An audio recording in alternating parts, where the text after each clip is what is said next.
এই যে আপনাকে বিভিন্ন সময় বিভিন্ন কস্টিউমে আমরা দেখতে পাই, এই কস্টিউমগুলো কালেক্ট করতে কেউ হেল্প করে, কিংবা আপনি যেগুলো কালেক্ট করেন সেগুলো কালেক্ট করতে কতটা কষ্ট হয়? আমি নিজেই করি। এখন পর্যন্ত আমার নিজেকেই নিজে দেখতে হয়, কারণ আমি অন্যের রুচি বা চয়েসের উপর ভরসা করি না।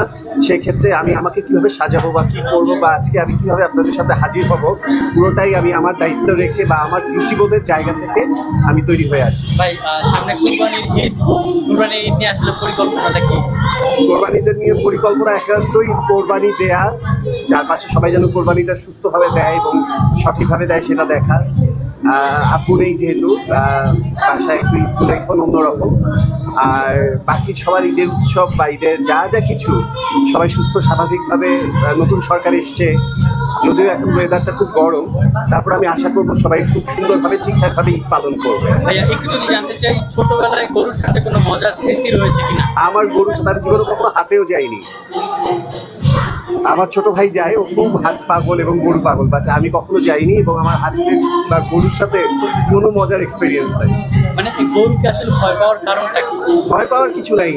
ছোটবেলায় বরং গরু যখন কিনে আনতো, গরুকে সাজানোর জন্য গরুর উপরও কোরিওগ্রাফি করতাম। গরুকেও আমি জুয়েলারি পরাতাম, গরুর শিং, গরুর মালা, গরুর সব কিছু আমি নিজের হাতে তৈরি করে আমার ছোট ভাইকে দিতাম, ও গরুকে পরাতো আর কি। এই যে এই যে আজকে একটা টপিক পেয়ে গেলেন আপনারা।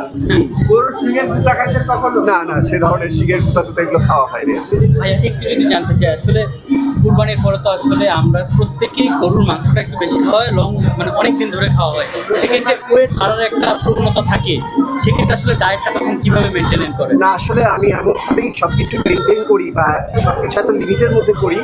আমার সব কিছুর একটা ফর্মুলা আছে, মানে প্রসেস আছে, ওটা ক্রস করি না কখনো। সুতরাং ওই মোটা হয়ে যাওয়া বা এক্সেস খেয়ে নিজেকে ওভারওয়েট করা, এটা অ্যাডলফ খানের কোনোভাবেই হবে না। অ্যাডলফ খানের তালিকায় এমন কোনো খাদ্য আছে যেটা দেখলে লোক সামলানো অসম্ভব?